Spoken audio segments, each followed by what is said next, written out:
夕暮れが燃えるような茜色に街全体を染め上げる頃、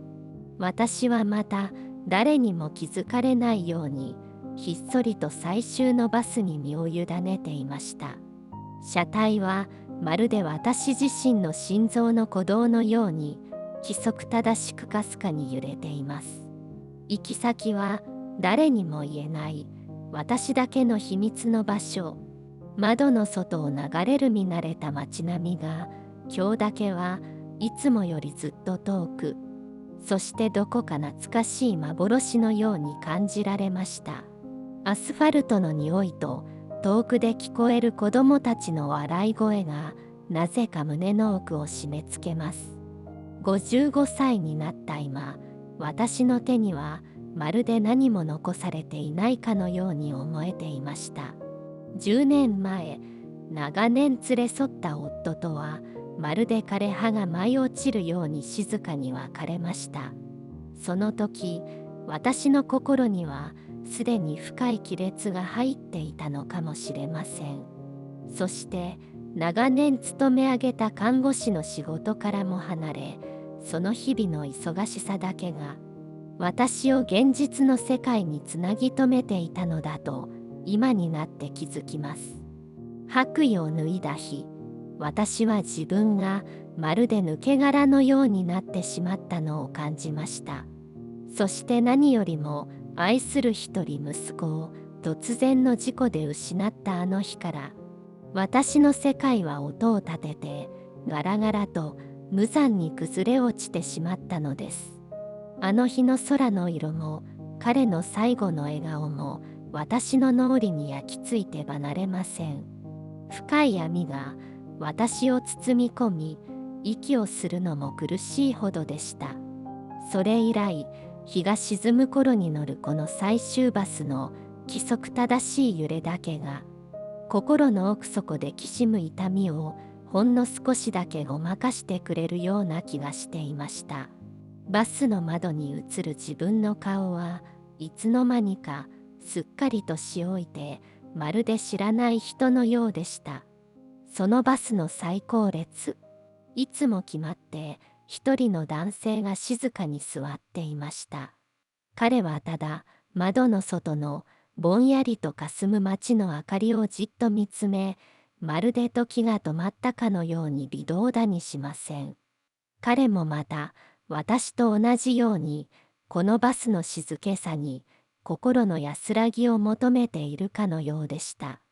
その背中には私と同じような深い孤独が宿っているように見えました。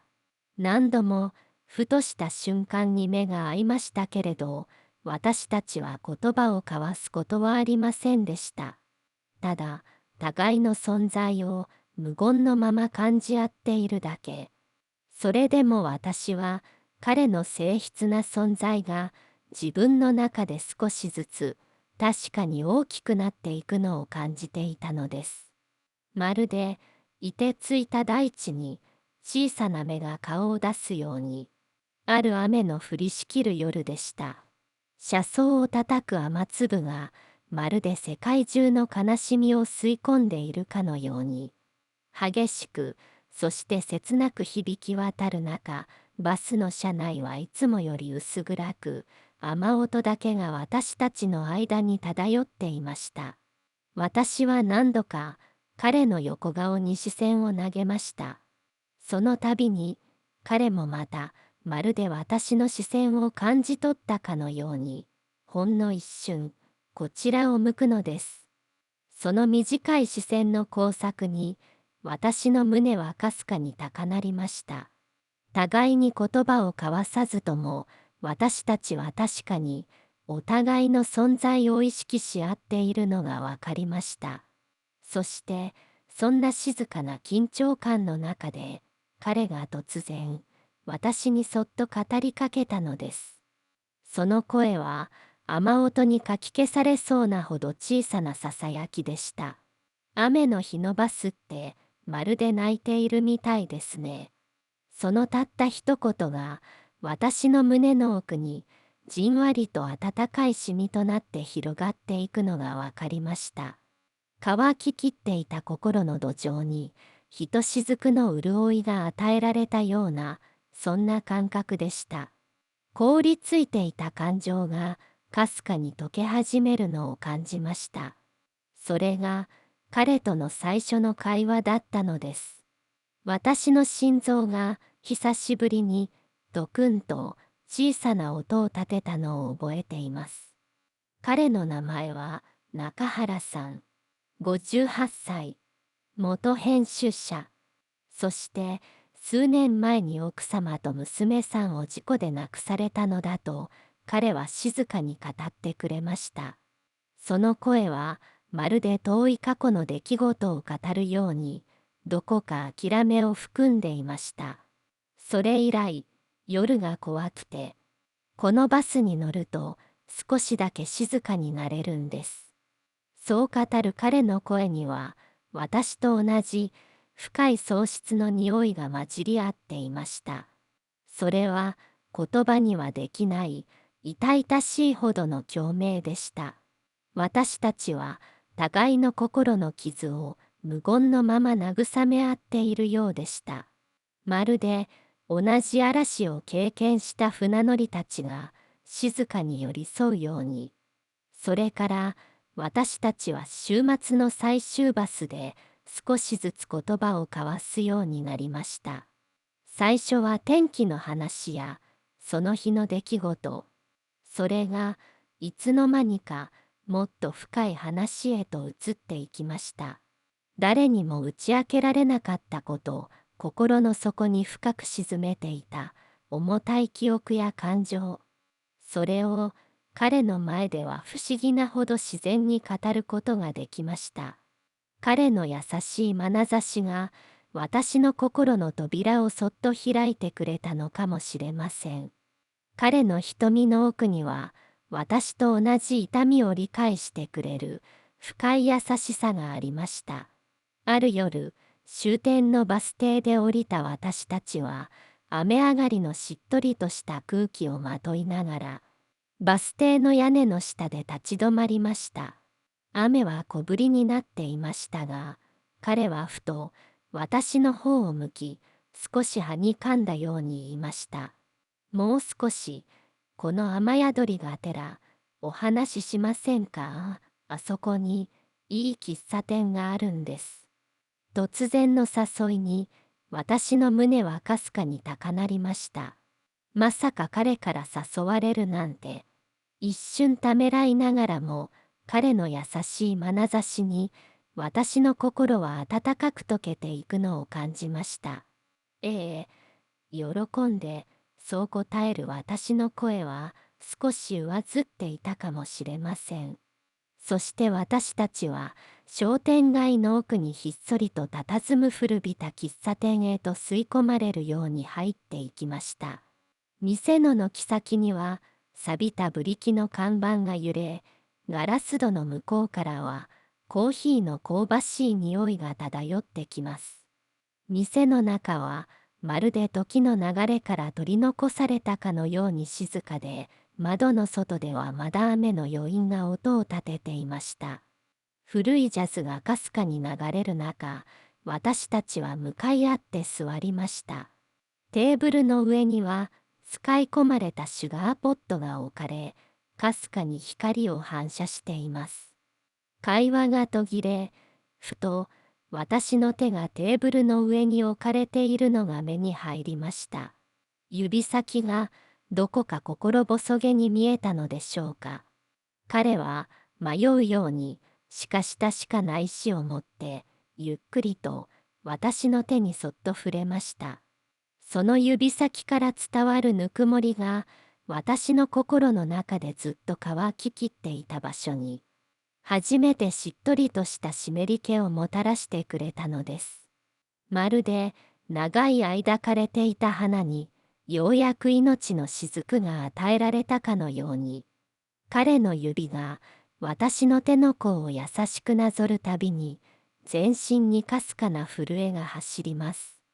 それは決して激しいものではなく、しかし確かに私の心を揺さぶる甘いしびれでした。誰かと過ごす夜がこんなにも怖くて、こんなにも暖かいなんて。彼はまるで自分自身に言い聞かせるかのようにそっとつぶやきました。その声は震えるほどに繊細で、彼の心の奥底にある深い感情が伝わってきました。私はただそっと目を閉じ、その言葉の奥に込められた彼の痛みと、そして温かな感情を全身で受け止めていました。彼の指のぬくもりが私の心にゆっくりとしかし確実に染み渡っていくのを感じます。それは決して言葉では表現できない魂の触れ合いでした。その夜、私たちはただ静かに互いの存在だけを感じながら、かけがえのない一つの時間を分かち合いました。